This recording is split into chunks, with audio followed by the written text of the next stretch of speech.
सादगी में लिपटी कहानी मगर चटपटे किरदारों के साथ फुलेरा गांव प्राइम वीडियो पर लौट आया है। देश में लोकसभा चुनाव का माहौल है तो फुलेरा में भी पंचायती चुनाव की दस्तक हो गई है। चुनाव तो चुनाव होता है, देश का हो या ग्राम पंचायत का, सभी जीतने के लिए लड़ते हैं और उस रास्ते पर चलते हैं जो जीत की ओर ले जाता है। रास्ता नहीं हो तो बनाया जाता है, कभी सरकारी योजनाओं का लाभ पहुंचाकर तो कभी किसी विवाद के जरिए। फुलेरा में भी फिलहाल सियासत जोरों पर है। तो आइए दोस्तों, आज हम पंचायत वेब सीरीज के सीजन 3 को एक्सप्लेन करने वाले हैं। तो अगर वीडियो अच्छा लगे तो वीडियो को लाइक जरूर कीजिएगा और इसी तरह के वीडियोस पाने के लिए आप हमारे चैनल को सब्सक्राइब भी कीजिएगा ताकि आपको इसी तरह के लेटेस्ट और फ्रेश कंटेंट मिलते रहे। तो फर्स्ट एपिसोड की शुरुआत होती है जहां पर कि हम सचिव जी को उनके दोस्त के साथ देख पाते हैं और जैसा कि हमने सेकंड सीजन के लास्ट में देख चुके हैं कि विधायक जी से लड़ाई के चलते उन्होंने सचिव जी का ट्रांसफर जो है वो किसी दूसरे गांव में करवा दिया है, जिस वजह से सचिव जी जो है वो थोड़े से उदास है। तब सचिव जी का दोस्त एडवाइस देता है कि उसे सचिव के पद से रिजाइन दे देना चाहिए और सारा फोकस जो है वो अपने एग्जाम पर करना चाहिए। तो वहीं दूसरी तरफ हम देखते हैं कि आज ही के दिन ग्राम पंचायत फुलेरा में सचिव के पद के रूप में एक नए इंसान की एंट्री होती है और आज उसे ग्राम पंचायत फुलेरा में शाम के 7 बजने से पहले ज्वाइनिंग लेनी होगी। अब गांव में पहुंचने के बाद हम देखते हैं कि ग्राम पंचायत के सामने ही शहीद राहुल पांडे केंद्रीय पुस्तकालय बनाया गया है। तो वही नए सचिव के ग्राम पंचायत में पहुंचने के बाद वो देखता है कि दरवाजे पर ताला लगा हुआ है और आजू बाजू से कोई भी इंसान नजर नहीं आ रहा है। तभी यहाँ पर उसकी नजर पड़ती है यहीं पर लिखे हुए कुछ मोबाइल नंबर पर। तो सबसे पहले वो प्रधान जी के पास कॉल करता है। प्रधान जी से बात करने के दौरान प्रधान जी उससे ठीक से बात नहीं करते हैं और कॉल कट कर देते हैं, जिसके बाद वो सहायक सचिव विकास के पास कॉल करता है और जैसे ही विकास को मालूम चलता है कि ये नए सचिव का नंबर है तो वो भी कॉल कट कर देता है। तब यहाँ पर नए सचिव को बिल्कुल भी समझ नहीं आ रहा था कि आखिर हो क्या रहा है। अब आगे प्रधान जी के पास विकास जाता है और यहाँ पर प्रधान जी विकास से कहते हैं कि वो नए सचिव पर नजर रखे कि आखिर वो वहाँ पर कर क्या रहा है और वो जो भी हरकत करे वो मुझे बताए, लेकिन दूर से। और फिर आगे हम विनोद और भूषण शर्मा और फिर बन राकस को देख पाते हैं जो कि आग को हवा देने का काम करता है और यहाँ भी वो विनोद को उल्टी सीधी पट्टी पढ़ा रहा होता है। वो उसे बता रहा होता है कि ग्राम पंचायत में जो भी पैसा आता है उनसे कोई भी काम नहीं किया जाता है। और वो दोनों जब बात कर ही रहे होते हैं कि तभी यहाँ पर उनके पास नया सचिव आता है और जैसे ही भूषण को मालूम चलता है कि ये नया सचिव है तो वो उसे भी पट्टी पढ़ाना शुरू कर देता है और प्रधान जी के खिलाफ भड़काने की कोशिश भी करता है। लेकिन फिलहाल तो नए सचिव की प्रॉब्लम ये है कि गेट पर ताला लगा हुआ है और चाबी प्रधान जी के पास है, लेकिन वो सचिव से बात नहीं कर रहे हैं। और फिर थोड़ी देर के बाद यहाँ पर विकास आता है। विकास ग्राम पंचायत के सामने नए सचिव को देखने लगता है, लेकिन कहीं पर भी विकास को नया सचिव नजर नहीं आ रहा था। लेकिन तभी नया सचिव जो है वो विकास को देख लेता है और वो उसे अपने पास बुलाता है। नया सचिव यहाँ पर विकास से चिल्लाते हुए कहता है कि आखिर वो उसके पास कॉल कर रहा है लेकिन वो उससे बात क्यों नहीं करना चाह रहा और कॉल को बार बार कट क्यों कर रहा है। यहाँ पर नया सचिव विकास को धमकी भी देता है और कहता है कि उसके ऊपर विधायक का हाथ है और वो उनके खिलाफ कंप्लेंट भी कर सकता है। ये सारी बातें सुनने के बाद विकास को कोई भी फर्क नहीं पड़ता है और वो अपनी बाइक को घुमा के वापस चला जाता है। नया सचिव चिल्लाते हुए कहता है कि वो दरवाजे का ताला जो है वो तोड़ देगा और ये सुनने के बाद भूषण तुरंत ही उसके पास हथौड़ा लेकर आ जाता है क्योंकि वो हवा देने का काम करता है और इससे अच्छा मौका वो नहीं छोड़ सकता। लेकिन वो नया सचिव का साथ नहीं दे रहा था। वो उससे कहता है कि आप दरवाजे का ताला तोड़िए, हम दूर खड़े होकर देखेंगे क्योंकि हम इन सब में इन्वॉल्व नहीं होंगे। तो नया सचिव जो है वो ताला तोड़ने में लग जाता है। तो वहीं दूसरी तरफ हम देखते हैं कि प्रधान जी के पास विकास आता है और ये सारी बातें बताता है। प्रधान जी उससे कहते हैं कि तुम्हें उस नए सचिव के पास प्रहलाद को लेकर जाना चाहिए। लेकिन विकास यहाँ पर प्रधान जी को बताता है कि प्रहलाद की हालत जो है वो बिल्कुल भी ठीक नहीं है। जब से उनका बेटा राहुल शहीद हुआ है वो गम में डूबे रहते हैं और दिन रात बस शराब पीते रहते हैं,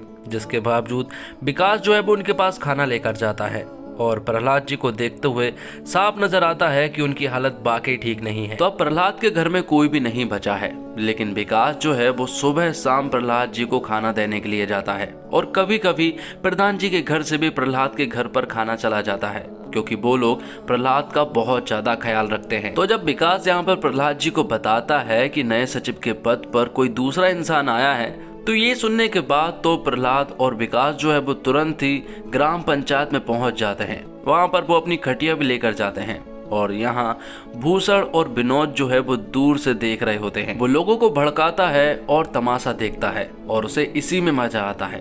तो अभी यहाँ पर विकास और प्रहलाद जो है वो पहुंच चुके थे। प्रहलाद देखता है कि नया सचिव जो है वो दरवाजा का ताला तोड़ रहा है। ये देखकर प्रहलाद जो है वो विकास से कहता है कि वो एक बड़ा सा बांस तोड़ कर ले आए। और ये सुनने के बाद तो नए सचिव की सुट्टी पुट्टी गुल हो जाती है। वो समझ गया था कि अब उसकी पिटाई होने वाली है। इसके बावजूद वो वहां पर रुका था और विकास जो है वो बड़ा सा बांस लेने के लिए चला गया था।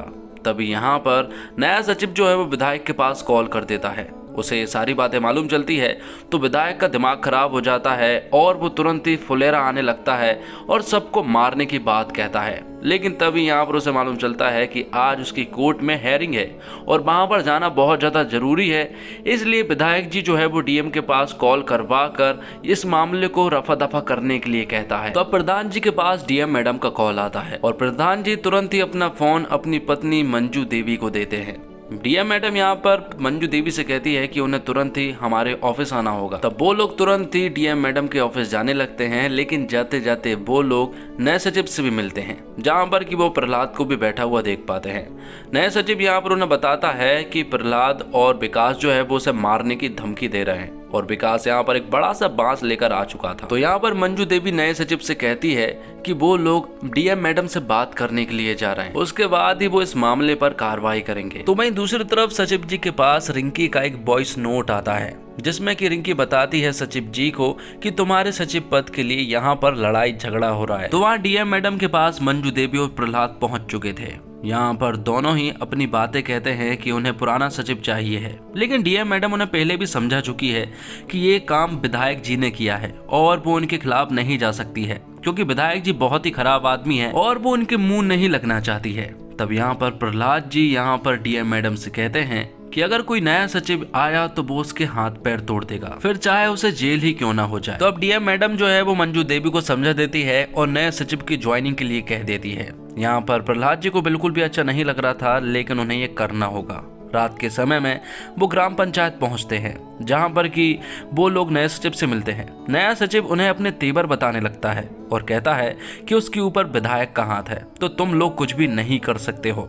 ये सुनने के बाद प्रहलाद जी को गुस्सा आ जाता है और वो उस बांस को उठाकर यहाँ पर नए सचिव का माथा फोड़ने लगते हैं। लेकिन तभी प्रधान जी के पास डीएम मैडम का कॉल आता है और वो उन्हें बताती है कि आज विधायक जी की कोर्ट में सुनवाई थी और एक केस के चलते वो दोषी पाए गए हैं, इसलिए उन्हें जेल हो गई है, जिस वजह से अब यहाँ पर नए सचिव के ऊपर से विधायक का हाथ हट चुका है। तो वो लोग नए सचिव को यहाँ से भगाने के लिए बोल देते हैं और दूर से ये सब कुछ भूषण और विनोद सब कुछ देख रहे होते हैं और यहाँ पर सभी ने उस नए सचिव को ग्राम पंचायत से यहाँ से रफा दफा कर दिया था। अब अगले दिन रिंकी जो है वो ये सारी बातें सचिव जी को बताती है। वो विधायक जी के केस के बारे में बताती है कि विधायक ने अपने पड़ोसी के कुत्ते को मार दिया है, जिस वजह से उसके ऊपर मर्डर के चार्जेस लगे हुए हैं और उसे 2 साल की जेल भी हो चुकी है, जिस वजह से उस नए सचिव को भी यहाँ से भगा दिया गया है और तुम्हारे ट्रांसफर को भी रोक दिया गया है। ये सारी बातें सुनने के बाद सचिव जी जो है वो खुश हो जाते हैं और फिर अगले दिन वो फुलेरा गाँव के लिए निकल पड़ते हैं। तो एक बार फिर से ग्राम पंचायत फुलेरा में अभिषेक सर मतलब कि सचिव जी की एंट्री हो जाती है और इसी के साथ पहला एपिसोड यहीं पर खत्म होता है। तो सेकंड एपिसोड की शुरुआत होती है और हम जगमोहन की फैमिली को देख पाते हैं। उसकी फैमिली में उसकी पत्नी, उसकी माँ और एक बेटा होता है। तो यहाँ पर वो अपने फैमिली डिस्कशन को कर रहे होते हैं, तभी जगमोहन को बाहर किसी बाइक की गिरने की आवाज आती है। जैसे ही वो बाहर जाकर देखता है तो यहाँ उसे मालूम चलता है कि प्रधान जी और मंजू देवी का बाइक का एक्सीडेंट हो चुका है, जिस वजह से वो नीचे गिर गए हैं। यहाँ पर जगमोहन उनकी मदद करता है और उनसे कहता है कि उन्हें ये सड़क बना लेनी चाहिए, क्योंकि अक्सर यहाँ पर हादसे होते रहते हैं। तो वहीं सचिव जी अपने पद पर वापस लौट चुके थे और यहाँ पर उनकी मुलाकात होती है सबसे पहले भूषण शर्मा और बनराकस से। यहाँ पर वो बनराकस से कहते हैं कि उनका हथौड़ा जो है वो ग्राम पंचायत में ही रह गया है, तो वो उसे लेकर चले जाए। लेकिन बनराकस मना कर देता है कि उसका कोई हथौड़ा नहीं है। तब यहाँ पर अभिषेक सर उससे कहते हैं कि उसे बहुत अच्छे से मालूम है कि वो हथौड़ा तुम्हारा ही है। तो यहाँ पर बनराकस अपना हथौड़ा लेकर जाने लगता है और यहाँ पर वो अपनी निगाहों से सचिव जी को भी घूर रहा था, जिसके बाद सचिव जी अपनी पढ़ाई में लग जाते हैं क्योंकि एग्जाम नजदीक है। तब यहाँ पर रिंकी उसके पास आती है। वो कहती है कि वो चाय पीने के लिए टंकी पर जा रही थी और इसलिए उसने सोचा कि वो तुमसे हाय कह दे। और वो उससे ये भी कहती है कि उसके पास एक्स्ट्रा चाय भी है, तो वो अगर पीना चाहे तो पी सकता है। लेकिन यहाँ पर सचिव जी कहते हैं कि अभी दिन के उजाले में कोई उन्हें देख लेगा तो बातें बनाएगा, इसलिए हम लोग शाम को 7 बजे के आसपास पी सकते हैं। लेकिन रिंकी कहती है कि रात को अंधेरा हो जाता है और फिर गाँव भी ठीक से नहीं दिखता है, इसलिए रिंकी यहाँ से चली जाती है।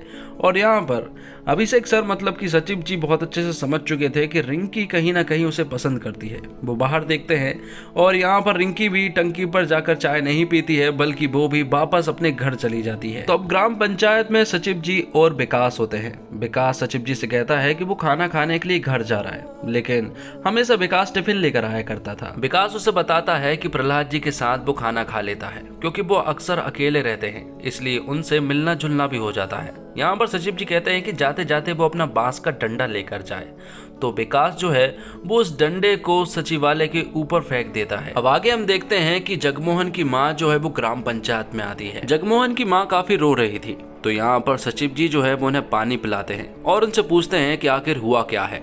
तो यहाँ पर जगमोहन की माँ बताती है कि उसके लड़के ने उसे घर से बाहर निकाल दिया है और बाजू में ही एक झोपड़ी है, उसी झोपड़ी में वो रहती है। तो वो चाहती है कि प्रधानमंत्री आवास योजना के तहत जो घर बनाए जाते हैं उसके लिए भी एक घर बना दिया जाए। तो सचिव जी इसके लिए हाँ कर देते हैं और जाते जाते वो जगमोहन की माँ को एक लौकी भी दे देते हैं ताकि वो घर पर जाकर कुछ खाना बना सके। तो अब जगमोहन के घर के बाहर जो बाइक से एक्सीडेंट हुआ था, उस वजह से मंजू देवी के पैर में मोच आ गई है और वो ठीक से चल भी नहीं पा रही है। तो यहाँ पर सचिव जी प्रधान जी को जगमोहन की माँ के बारे में सब कुछ बता देते हैं कि वो प्रधानमंत्री आवास योजना के तहत घर चाहती है, क्योंकि जगमोहन ने उसे घर से बाहर निकाल दिया है।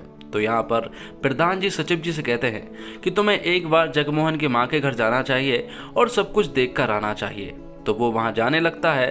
तब यहाँ पर बीच में विकास मिलता है। विकास यहाँ पर सचिव जी से कहता है कि सुबह से प्रहलाद चा कहीं भी नहीं नजर आ रहे हैं, उन्हें ऐसा लगता है कि शायद वो कहीं दूर निकल गए हैं। तब यहाँ पर दोनों ही जगमोहन के घर पर पहुंचते हैं, जहाँ पर कि जगमोहन की माँ जो है वो एक छोटी सी झोपड़ी में रहती है और जगमोहन एक पक्के घर में रहता है। जगमोहन की माँ बाहर आती है और वो कहती है कि उसके बेटे ने उसे घर से बाहर निकाल दिया है, इसलिए उसे एक पक्का घर चाहिए। लेकिन जगमोहन की माँ जिस तरह से सचिव जी को बता रही थी, उसे देखते हुए सचिव जी को उसके ऊपर शक हो रहा था कि आखिर शायद ये झूठ बोल रही है। इसलिए सचिव जी जाने लगते हैं, लेकिन वो वापस आते हैं और वो जगमोहन की माँ से कहते हैं कि उन्होंने जो सुबह लौकी दी थी वो लौकी कहाँ पर है।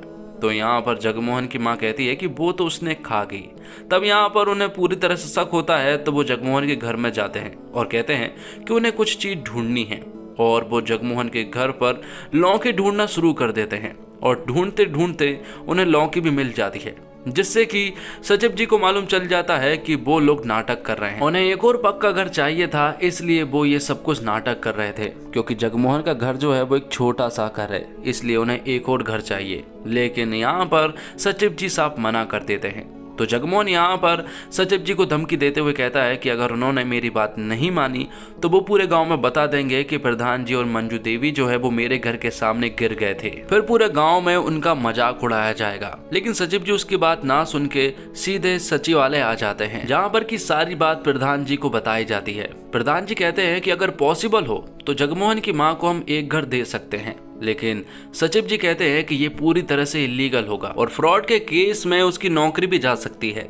इसलिए सचिव जी साफ मना कर देते हैं। तो अब प्रधान जी के पास कोई और चारा नहीं था, इसलिए वो मंजू देवी को सचिवालय लाने लगते हैं। उनसे ठीक से चलते नहीं बन रहा था और इसी की मजबूरी का फायदा जो है वो प्रधान जी उठाना चाहते थे। तो मंजू देवी भी यहाँ पर अभिषेक सर मतलब कि सचिव जी से कहती है कि उन्हें जगमोहन की माँ को घर दे देना चाहिए। लेकिन यहाँ पर सचिव जी उन्हें समझाने की कोशिश करते हैं कि अगर लोगों को मालूम चल गया कि वो लोग एक ही घर में रहते हैं तो हमारे ऊपर कार्रवाई हो सकती है। तो यहाँ पर प्रधान जी कहते हैं कि अगर हम दोनों की झूठ मूठ की लड़ाई करा दे और सचमुच ही जगमोहन की माँ को कुछ दिनों के लिए झोपड़ी में रहने के लिए कह दे तो उनके लिए ये काम हो सकता है। तो यहाँ पर सचिव जी को आखिरकार मानना ही पड़ता है। वो लोग तुरंत ही जगमोहन के घर पर पहुंचते हैं और उन्हें बताते हैं कि तुम्हें एक झूठ मूठ की लड़ाई करनी होगी और सभी को ऐसा लगना चाहिए कि ये लड़ाई रियल है और तुम्हारी माँ को कुछ दिनों के लिए झोपड़ी में रहना होगा। ये सुनने के बाद जगमोहन भी उनकी बातों को मान लेता है और उनके जाने के बाद थोड़ी ही देर के बाद जगमोहन जो है वो अपनी माँ से लड़ाई करने लगता है और उन्हें बेरहमी के साथ झोपड़ी में जाने के लिए मजबूर करने लगता है। ये सब कुछ गांव के वासी भी देख रहे थे ताकि सभी को ये सब कुछ रियल लगे और उनका काम आसानी से हो जाए। लेकिन जगमोहन की माँ को जगमोहन ने जब बाहर भेजा तो जगमोहन को बहुत बुरा लगा। रात को उसकी नींद उड़ चुकी थी। अपनी माँ को झोपड़ी में छोड़ने के बाद जगमोहन जो है वो रात भर घर के बाहर ही ऐसे ही बैठा रहा, जिसके बाद रात को ही सचिव जी जो है वो यहाँ पर दमयंती देवी मतलब कि जगमोहन की माँ का आवास योजना का फॉर्म भर देते हैं। जिसके बाद वो चाय पीने के लिए टंकी पर जाने लगते हैं और जब वो टंकी पर जा ही रहे होते हैं कि तभी यहाँ पर उनकी मुलाकात होती है रिंकी से और वो भी टंकी पर चाय पीने के लिए जा रही होती है। दोनों ही टंकी पर चाय पीने के लिए जाने लगते हैं। लेकिन तभी यहाँ पर सचिव जी की नजर पड़ती है प्रहलाद चा पर, जो कि दिन भर से गायब थे और वो टंकी पर थे। तब सचिव जी रिंकी को उसके घर भेज देते हैं और वो प्रहलाद चा को आराम से नीचे उतार लेते हैं। जिसके बाद वो प्रधान जी और विकास के पास कॉल करते हैं और फौरन ही यहाँ पर उन्हें बुलाते हैं, क्योंकि प्रहलाद चा की हालत जो है वो काफी खराब थी। लेकिन एक कॉल पर ही प्रधान जी और विकास तुरंत ही यहाँ पर आ चुके थे, क्योंकि वो लोग फैमिली हैं। और प्रहलाद चा को प्रधान जी जो है वो अपने घर पर ले जाते हैं, जहाँ पर कि मंजू देवी भी उसका बहुत ही अच्छे से ख्याल रखती है। और यहाँ पर मंजू देवी कहती है कि आज के बाद कोई भी टंकी पर नहीं चढ़ेगा, इसलिए वो वहां पर ताला लगा रही है। और इसी के साथ सेकंड एपिसोड भी यहीं पर खत्म होता है। तो दोस्तों उम्मीद करता हूँ आपको वीडियो पसंद आई होगी। वीडियो पसंद आई हो तो वीडियो को लाइक जरूर कीजिएगा और इसी तरह की वीडियोस पाने के लिए आप हमारे चैनल को सब्सक्राइब भी कीजिएगा, ताकि आगे के एपिसोड में जल्द से जल्द एक्सप्लेन कर सकूं। मिलते हैं एक और कमाल की वीडियो के साथ, तब तक के लिए आप हमारे चैनल के साथ बने रहिए। धन्यवाद। जय हिंद, जय भारत, जय श्री राम।